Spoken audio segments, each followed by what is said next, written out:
அமெரிக்காவினுடைய அதிநவீன போர்க்கப்பல் USS ஃபோர்டு. இந்த கப்பல் இப்போ எங்கே போய் ஒளிஞ்சுக்குச்சு, எந்த தீவில் அதை கண்டுபிடிச்சி ஃபோட்டோ எடுத்து அனுப்பிச்சிருக்காங்க அப்படிங்கிற அந்த டீட்டெயில் ரிப்போர்ட். அப்போ அமெரிக்காவுக்கு போகலையா அப்படின்னு கேட்டால் போனால் மக்கள் விரட்டி அடிப்பாங்க, அதனால் ஒளிஞ்சிக்கிட்டு இருக்காங்க. ஈரானுடைய ஸ்ட்ரெய்ட் ஆஃப் ஹார்மஸில் கன்னி வெடிகளை அகற்ற வருகிறது ஜப்பானுடைய கப்பல் அப்படிங்கிற செய்தி. அந்த கப்பல் நிஜமாவே கன்னி வெடிகளை அகற்றிட முடியுமா அப்படிங்கிற அந்த கேள்வி இருக்குது. அதற்கான பதில் சவுதி அரேபியாவினுடைய பிரின்ஸ் சுல்தான் அப்படிங்கிற அந்த ஏவுதளம் இது அமெரிக்காவினுடைய கட்டுப்பாட்டுக்குள்ளே போயிடுச்சு. சவுதி அரேபியாவுக்கும் ஈரானுக்கும் இடையில் இது பெரிய பிரச்சனையை ஏற்படுத்தியிருக்கு. இதன் மூலிமா வரக்கூடிய பாதிப்புகள் என்னவாக இருக்கும்? கத்தாரினுடைய ராஸ்லபான் அப்படிங்கிற தொழிற்சாலை அதில் ஏற்பட்டிருக்கக்கூடிய பாதிப்புகள் உங்களுக்கு தெரியும். அதனால் உலகளாவிய சந்தையில் என்ன பாதிப்பு ஏற்பட்டிருக்கு அப்படிங்கிற விவரம் எல்லாத்தையும் தாண்டி எலக்ட்ரானிக் வார்ஃபேர் அப்படிங்கிற அந்த விஷயத்தை வச்சு ஈரானில் முக்கிய தலைவர்களை தட்டி தூக்குவதற்கு திட்டம் போட்டிருக்காங்க. ஆனால் இந்த எலக்ட்ரானிக் வார்ஃபேரில் இருந்து ஈரான் தன்னை தற்காத்துக் கொள்வதற்கு அவங்க எடுக்கக்கூடிய முயற்சி என்ன? இப்படி ஏகப்பட்ட விஷயங்கள் இந்த வீடியோக்குள்ள நம்ம பேச போறோம். வாங்க பார்க்கலாம் உறவுகளே. இது பிரசாத் சிக்னேச்சர். உங்களுடைய தொழில் சம்பந்தமான விளம்பரங்களை நமது சேனலில் ஒளிபரப்ப உங்களுக்கான அருமையான வாய்ப்பு. Prasad signature media broadcasting private limited. நீங்க நியூஸ் ரீடரா மாறணுமா, கண்டென்ட் கிரியேட்டரா உருவாகணுமா, சேட்டலைட் சேனல்ல ரிப்போர்ட்டரா வேலை பார்க்கணுமா, டாக்குமெண்ட்ரி மேக்கிங்ல இருந்து ஜேர்னலிசம் பற்றிய முழுமையான பயிற்சி பெற உங்களுக்கான அருமையான வாய்ப்பு. எங்களை தேடி வாங்க. ஆன்லைன் மற்றும் நேரடி பயிற்சி வகுப்புகளும் சர்டிபிகேட் கோர்ஸாவை கத்துத்தரும். மீடியா துறையில் 10 ஆண்டுகளுக்கு மேல அனுபவம் உள்ளவர்கள் பயிற்சி கொடுப்பார்கள். வாய்ஸ் ஓவர் தொடங்கி வாய்ஸ்லெஸ் பீப்புளுக்காக உங்களை சிறந்த ஜேர்னலிஸ்டா உருவாக்க வேண்டியது எங்களோட பொறுப்பு. ஸ்கூல்ஸ் அண்ட் காலேஜஸ்ல ஜூனியர் ஜேர்னலிஸ்ட்ங்கிற பேர்ல ஒர்க் ஷாப்பும் கண்டக்ட் பண்ணி கொடுக்கிறோம். மோட்டிவேஷனல் ஸ்பீக்கரா கடந்த 15 ஆண்டுகளா கல்வி நிறுவனங்களுக்கு நிகழ்ச்சிகளும் நடத்தி தரோம். தொடர்புக்கு 9944790333 94493594 prasadsignature@gmail.com. இஸ்ரேலுடைய மிக முக்கியமான அணுசக்தி தளங்கள் இருக்கக்கூடிய பகுதி இந்த டிமோனா அப்படிங்கிற ஏரியா. அந்த ஏரியாவில் ஈரான் தொடர்ச்சியாக 2 முறை அட்டாக் செஞ்சுருக்காங்க. நேற்று சாயங்காலத்திற்கு மேலே ஒரு பெரிய அட்டாக் நடந்திருக்கு. அதற்கு பிறகு நேற்று இரவுலையும் ஒரு மிகப்பெரிய ஒரு தாக்குதலை நடத்தியிருக்காங்க. இதில் ஏகப்பட்ட பாதிப்புகள் ஏற்பட்டிருக்கு. இஸ்ரேல்லையும் இந்தியர்கள் இருக்காங்க. ஸோ ஈரானுடைய மிசைல் இங்கே பெரிய பாதிப்பை ஏற்படுத்திடுச்சு அப்படின்னு ஒருத்தர் அந்த பாதிக்கப்பட்ட பகுதியில் இருந்து வீடியோ எடுக்கிறார். இந்த வீடியோ எடுக்கிறத இஸ்ரேலிய அதிகாரிகள் IDF வீரர்கள் பார்த்துட்டாங்க. பார்த்ததற்கு பிறகு அவரை பிடிச்சி விசாரிக்கும் போது அவர் ஒரு இந்தியர் அப்படிங்கிறது தெரியுது. உடனே அவரை தூக்கிட்டு போய் சிறையில் போட்டாங்க. தொடர்ச்சியாக இந்த மாதிரி போர்க்கால சூழலில் அங்கே நடக்கக்கூடிய நிகழ்வுகளை படம் பிடித்து உலகத்திற்கு தெரியப்படுத்தக்கூடிய பத்திரிகையாளர்களும் கைது செய்யப்படுறாங்க, பொதுமக்களும் கைது செய்யப்படுறாங்க. இன்றைக்கி இருக்கக்கூடிய மக்களுக்கு எது உண்மையான செய்தி எது பொய்யான செய்தின்னு தெரியாத அளவிற்கு குழப்பங்களை ஏற்படுத்தக்கூடிய வகையில் ஏகப்பட்ட பேர் இங்கே செய்தியாளர்கள்ங்கிற பேரில் சுற்றிக்கிட்டு இருக்காங்க. நீங்கள் இந்த மாதிரியான போர்க்கால சூழலில் வெவ்வேறு வளைகுடா நாடுகளில் மாட்டிக்கிட்டு இருக்கீங்கன்னா தயவுசெய்து போர் தொடர்பான வீடியோக்களை எடுத்து பதிவு செய்யாதீங்க. அது உங்களுக்கு சிக்கலை ஏற்படுத்தும். $13 பில்லியன் மதிப்பிலான ஒரு கப்பல், அமெரிக்காவினுடைய போர்க்கப்பல். நம்ம ஊரில் கால்பந்து மைதானம் எவ்வளோ பெருசாக இருக்கும் அப்படின்னு உங்களுக்கு தெரியும். 5 கால்பந்து மைதானம் இருக்கக்கூடிய அளவிற்கான மேல்தளம் மட்டுமே இந்த USS ஃபோர்டு அப்படிங்கிற அந்த கப்பலில் இருக்குது. இது தவிர்த்து மற்ற இடங்களெல்லாம் சுற்றி பார்க்கணுன்னா நீங்கள் சுற்றி பார்த்து முடிக்கிறதுக்கே ஒரு 4 நாள் ஆகும். அந்த அளவிற்கு ஒட்டுமொத்த கப்பலுடைய சைஸ் பெருசு. ஸோ இவ்வளவு பெரிய போர்க்கப்பலில் இந்த சலவை பண்ணக்கூடிய இடத்துல ரைட்டா, அந்த இடத்துல பார்த்திங்கன்னா ஒரு பெரிய ஆக்சிடெண்ட் நடக்குது. இது ஆக்சிடெண்ட்டாக ஈரான் நடத்திய தாக்குதலா அப்படின்னு நமக்கு தெரியாது. ஆனால் அந்த கப்பலில் ஒரு 30% சேதமாயிடுச்சு அப்படிங்கிற தகவல் ரிலீஸ் ஆகிருக்கு. இதற்கு பிறகு இந்த டைரெக்டாக அது அமெரிக்காவுக்கு கொண்டு போயிடலாம் அப்படின்னு யோசிக்கிறாங்க. ஆனால் இப்போதைக்கு அமெரிக்காவுக்கு கொண்டு போனால் தோல்வி அடைந்த கப்பலை உலகம் முழுவதும் ஃபோட்டோ எடுத்து பரப்பிடுவாங்க. அப்படிங்கிறதுனால அமெரிக்க கடற்கரையே இப்போ சேஃப் கிடையாதுங்கிறதுனால கிரீட் அப்படிங்கிற அந்த ஐலாண்டுக்கு கொண்டு போயிருக்காங்க. இது ஏன் ஒரு தனியாக ஒரு தீவுக்கு கொண்டு போகணும் அப்படிங்கிற கொஸ்டின் இருக்குது. அப்படின்னா ட்ரம்பினுடைய தோல்வி இந்த இடத்துல வெளிப்படையாக தெரிஞ்சிடக்கூடாது அப்படிங்கிறதுனால தான். ஹார்மோஸ் ஜலசந்தி, அதாவது ஸ்ட்ரெய்ட் ஆஃப் ஹார்மஸில் புதைத்து வைக்கப்பட்டிருக்கக்கூடிய கன்னி வெடிகள் யார் புதைச்சி வச்சுருக்கா? ஈரான்.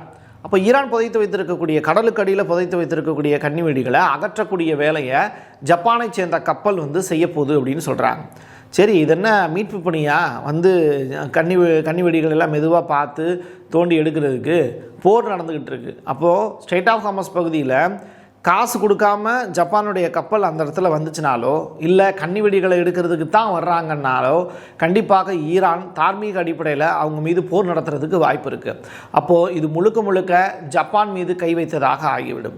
ஜப்பானும் வாலண்டியராக வந்து அடி வாங்கினாங்க அப்படின்னா அவங்களுக்கு அது அசிங்கம். ஆனால் ஜப்பானுடைய பிரைம் மினிஸ்டர் முழுக்க முழுக்க டகாய்ச்சிங்கிறவங்க ட்ரம்பினுடைய அடிமையாக மாறிட்டாங்க. அந்த லேடி ஜப்பானுடைய வரலாறு தெரியாதவங்களாக இருப்பாங்க போல்.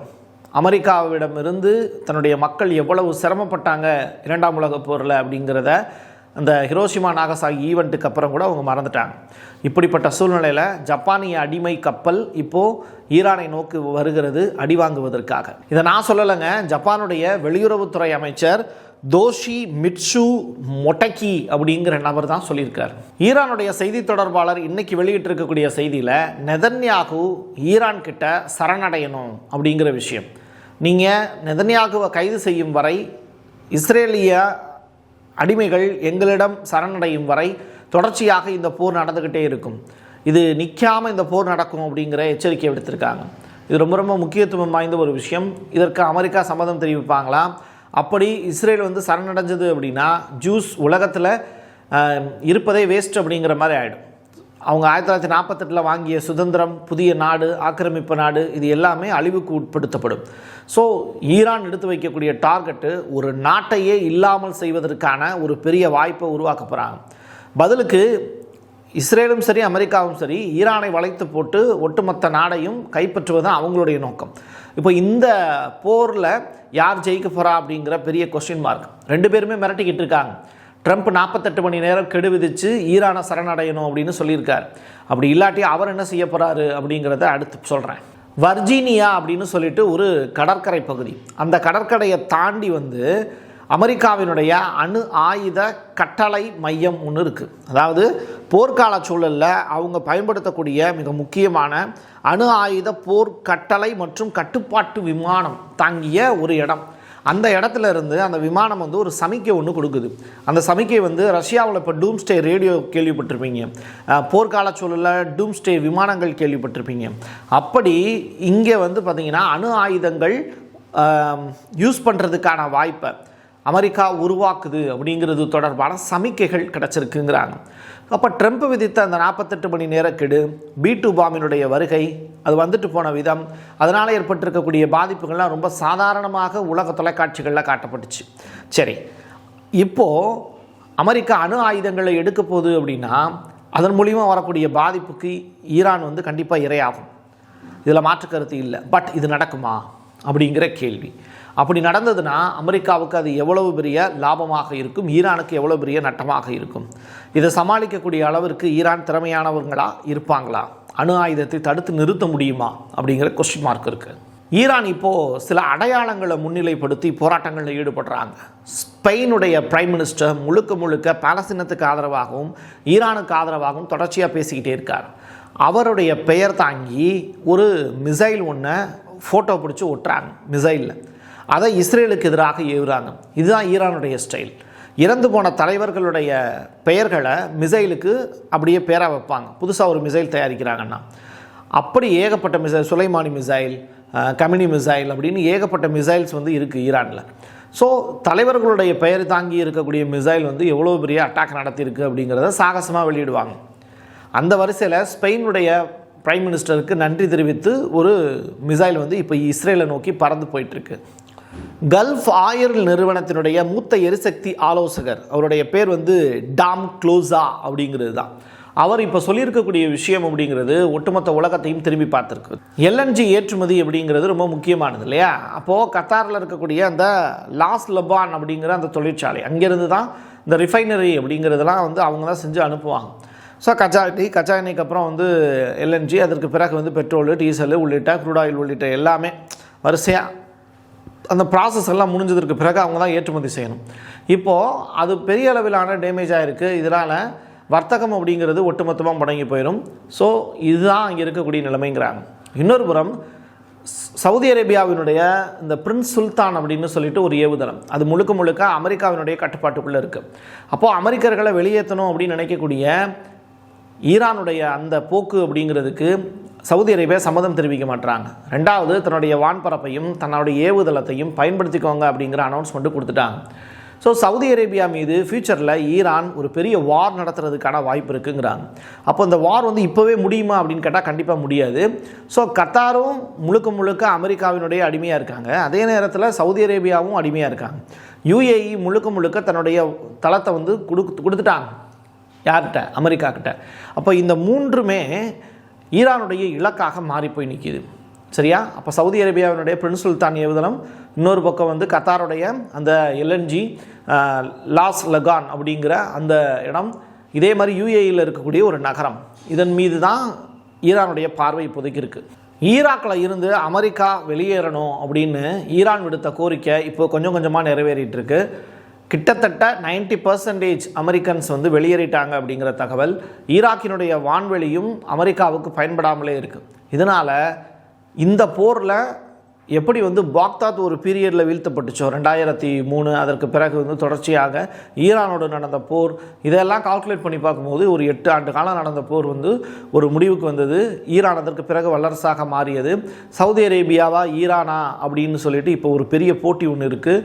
அந்த போட்டியை தாண்டி இப்போ யார் ஜெயிக்க போகிறா அப்படிங்கிற கொஸ்டின் மார்க்கு. ஸோ ஈரானில் இருக்கக்கூடிய அந்த ஷியா பிரிவு முஸ்லீம்கள் ஒட்டுமொத்தமாக உலகத்தை தன் பக்கம் திரும்பி வைக்கிறதுக்கான வேலையை இப்போ செய்ய தொடங்கியிருக்காங்க. அதில் ஒரு பகுதியாக ஈராக் அப்படிங்கிற அந்த நாட்டை தன்னுடைய நட்பு நாடாக இப்போ மாற்றிக்கிட்டாங்க. இதன் அடிப்படையில் அமெரிக்கா ஈராக்கில் இனிமேல் இருக்கிறது நமக்கு வேலைக்காகாதுன்னு சொல்லி 90% அமெரிக்கர்களை இப்போ வெளியேற்றிட்டே இருக்காங்க. இது எல்லாம் நடந்துக்கிட்டே இருக்குது. இன்னும் 10% மட்டும்தான் அமெரிக்கர்கள் ஈராக்கில் இருக்காங்க.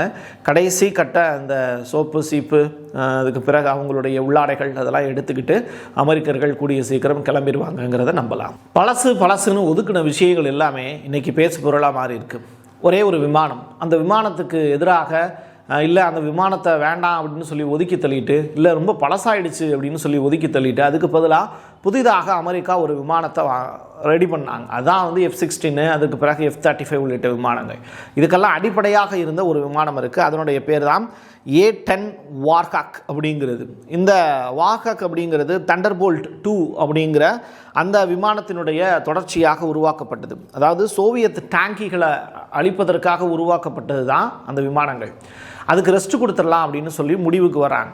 ஆனால் அது என்ன செஞ்சுருக்கு அப்படின்னா, இந்த நெருக்கடியான காலகட்டத்தில் CAS, அதாவது நெருங்கிய வான்வெளி ஆதரவு தொடர்பான குழப்பமான சூழலில் அது அமெரிக்க விமானிகளுக்கு உதவி இருக்குது அப்படிங்கிற தகவல். ஸோ தரைக்கு அருகில் எதிரியோடு தொடர்பில் இருந்த துருப்புகளுக்கு அவசர உதவி, ரைட்டா, யாருக்கு? அமெரிக்கர்களுக்கு தேவைப்படுது. அப்படிங்கும்போது அதை உதவி செஞ்சுருக்கு இந்த A-10 அப்படிங்கிற அந்த விமானம். இப்போ அதனுடைய புகழ்ச்சி வந்து ரொம்ப பெரிய அளவில் பரவிட்டுருக்கு.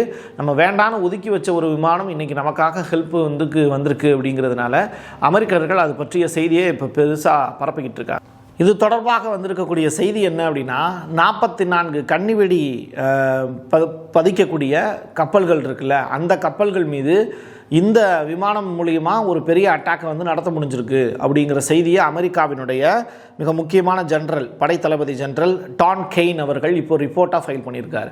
அப்போது இந்த பழைய விமானங்கள் அப்படின்னு சொல்லப்படக்கூடிய விஷயத்தில் இவ்வளோ எஃபிஷியன்சி இருக்கும் அப்படின்னு யாருமே எதிர்பார்க்கல. ஈரானுடைய கப்பலில் 44 கப்பல்களை வேட்டையாடுவதற்கு இதுதான் பயன்படுத்தப்பட்டது அப்படிங்கிற அசாத்தியமான செய்தி இப்போ ரிலீஸ் ஆகிருக்கு. எலக்ட்ரானிக் வார்ஃபேர், இந்த விஷயம் இந்த போரில் ரொம்ப ரொம்ப முக்கியத்துவம் வாய்ந்த விஷயம். வெனிசுலாவினுடைய அதிபரை தட்டி தூக்குறதுக்கு அமெரிக்கா பயன்படுத்திய ஒரு ஆயுதம் தான் எலக்ட்ரானிக் வார்ஃபேர். உள்ளே நுழையிறதுக்கு முன்னாடியே அங்கே இருக்கக்கூடிய ஒட்டுமொத்த மனிதர்களுடைய செயலிழப்பு அப்படிங்கிறது நடந்துடும், ரைட்டா. இது வந்து நீங்கள் நினைக்கிறதுக்கு மேலே சவுண்டு ஒலிகளை பயன்படுத்தி இதை செய்கிறாங்க அப்படிங்கிறது தான். அப்போது ஒலி அலைகளை பயன்படுத்தி கிட்டத்தட்ட 20 ஹெர்ட்ஸுக்கும் கம்மியான ஒரு ஆற்றல் மிகு ஒரு அட்டாக்கை அதில் நடத்துகிறாங்க. இதை எப்படி செய்கிறாங்க, என்ன செய்கிறாங்க அப்படிங்கிற விவரம்னா நமக்கு தெரியாது. ஆனால் எலக்ட்ரானிக் வார்ஃபேர் அப்படிங்கிறது மனிதர்கள் மீது நிகழ்த்தப்படக்கூடிய தாக்குதலாக இருக்குது. அது மட்டும் இல்லை, அங்கே இருக்கக்கூடிய ஒட்டுமொத்த ஏரியாவுக்கும் என்ன தான் நீங்கள் டெக்னாலஜி வச்சுருந்தாலும் அதெல்லாம் உடச்செறிஞ்சிட்டு, இப்போ ஜாமர் யூஸ் பண்ணுவோம்ல, ஒரு இடத்துல வந்து சிக்னல் டோட்டலாக கட் பண்ணுறதுக்குன்னு சொல்லிட்டு ஜாமர் அப்படிங்கிற எக்யூப்மெண்ட் உங்களுக்கு கேள்விப்பட்டிருப்பீங்க. நம்ம தமிழ் சினிமாக்களில் கூட அந்த படத்தில் கூட கண்டிப்பாக காமிப்பாங்க. அது மாதிரியான ஒரு செட்டப்பை வந்து அந்த எலக்ட்ரானிக் வார்ஃபேர் ஏற்படுத்தி அதற்கு பிறகு அங்கே இருக்கக்கூடிய மனிதர்களை செயலிழக்க செய்யக்கூடிய விஷயம். கிட்டத்தட்ட 2-3 மணி நேரத்துக்கு ஒரு பெரிய வந்து மயக்க ஊசி போட்ட மாதிரியான சுச்சுவேஷன் உருவாயிடும் அப்படிங்கிறாங்க. இதுதான் அங்கே இருக்கக்கூடிய நிலைமை. இதற்கு பிறகு வந்து அவங்க விழித்து பார்க்கும்போது அவங்க முழுவதுமாக அமெரிக்காவால் கைது செய்யப்பட்ட நபர்களாக இருப்பாங்க அப்படின்னு சொல்லப்படுது. ஸோ இதுதான் இங்கே நடக்கக்கூடிய விஷயம். உடல் உபாதைகள் ஏற்படுமா அப்படிங்கிறது தெரியாது. ஆனால் அவங்கள மயக்கமடைய வைத்து அவங்கள செயலிழக்க வைத்து அந்த ஒட்டுமொத்த இடத்தையும் டேக் ஓவர் பண்ணக்கூடிய வாய்ப்பை அமெரிக்கா உருவாக்குறாங்க. இதே மாதிரியான எலக்ட்ரானிக் வார்ஃபேர் போர் முறையை அவங்க செய்யணும் அப்படின்னா குறைந்தபட்சம் 100 மீட்டரில் இருந்து இல்லை 1000 மீட்டருக்கான ஒரு பெரிய கேப் வந்து அவங்களுக்கு இருக்கணும். இந்த 1000 மீட்டருக்குள்ளே தான் அவங்களால செய்ய முடியும். 100 இருந்து 1000 மீட்டர் தூரத்தில் இருந்தாங்கன்னா இந்த எலக்ட்ரானிக் வார்ஃபேரை நடத்த முடியும் அப்படின்னு சொல்கிறாங்க. அதற்கு மேலே தொலைவில் இருந்தாங்கன்னா அதை செய்ய முடியாத ஒரு சுச்சுவேஷனுக்கு போயிடுவாங்க. அப்போ எதிரியினுடைய இலக்கை முதல்ல அடைகிறது தான் எலக்ட்ரானிக் வார்ஃபேரில் இருக்கக்கூடிய பெரிய டஃப்பான விஷயம். அதற்கு பிறகு உள்ளே நுழைஞ்சிட்டாங்கன்னா ஈஸியாக எதிரியை அட்டாக் பண்ணிடலாம் அப்படின்னு சொல்கிறாங்க. இதுதான் கிடச்சிருக்கக்கூடிய லேட்டஸ்ட் இன்ஃபர்மேஷன். கிடைத்த தகவல்கள் எல்லாத்தையும் உங்கள்கிட்ட வந்து சொல்லிட்டேன். அடுத்த அப்டேட் கிடைக்கும் வரைக்கும் பொறுமையாக காத்துருங்க. என் கையெழுத்து என் மக்களுக்கான உறவுகளே, மீண்டும் ஒரு பதிவில் சந்திக்கலாம். நன்றி, வணக்கம். உங்களுடைய தொழில் சம்பந்தமான விளம்பரங்களை நமது சேனலில் ஒளிபரப்ப உங்களுக்கான அருமையான வாய்ப்பு. நமக்குன்னு ஒரு வீடு, அது எல்லாரோட வாழ்நாள் கனவு. ஒரு முறை தான் முடிவெடுக்க போறீங்க, அதை சரியாயிடுங்க. கிரியேட்டர் கன்ஸ்ட்ரக்ஷன்ஸ் உங்களோட கனவு இல்லத்தை சூப்பராக டிசைன் பண்ணி அழகாக கட்டித்தராங்க. இன்டீரியர் டிசைன்லையும் இவங்க தான் டாப். North west interiors. தொடர்புக்கு 72907991. Prasad signature media broadcasting private limited. நீங்க நியூஸ் ரீடரா மாறணுமா, கண்டென்ட் கிரியேட்டரா உருவாகணுமா, சேட்டலைட் சேனல்ல ரிப்போர்ட்டரா வேலை பார்க்கணுமா, டாக்குமெண்ட்ரி மேக்கிங்ல இருந்து ஜேர்னலிசம் பற்றிய முழுமையான பயிற்சி பெற உங்களுக்கான அருமையான வாய்ப்பு. எங்களை தேடி வாங்க. ஆன்லைன் மற்றும் நேரடி பயிற்சி வகுப்புகளும் சர்டிபிகேட் கோர்ஸாவே கத்துத்தரும். மீடியா துறையில் 10 ஆண்டுகளுக்கு மேல அனுபவம் உள்ளவர்கள் பயிற்சி கொடுப்பார்கள். வாய்ஸ் ஓவர் தொடங்கி வாய்ஸ்லெஸ் பீப்புளுக்காக உங்களை சிறந்த ஜேர்னலிஸ்டா உருவாக்க வேண்டியது எங்களோட பொறுப்பு. ஸ்கூல்ஸ் அண்ட் காலேஜஸ்ல ஜூனியர் ஜேர்னலிஸ்ட்ங்கிற பேர்ல ஒர்க் ஷாப்பும் கண்டக்ட் பண்ணி கொடுக்கிறோம். மோட்டிவேஷனல் ஸ்பீக்கரா கடந்த 15 ஆண்டுகளா கல்வி நிறுவனங்களுக்கு நிகழ்ச்சிகளும் நடத்தி தரோம். தொடர்புக்கு 9944790333 94493594. prasad signature@gmail.com.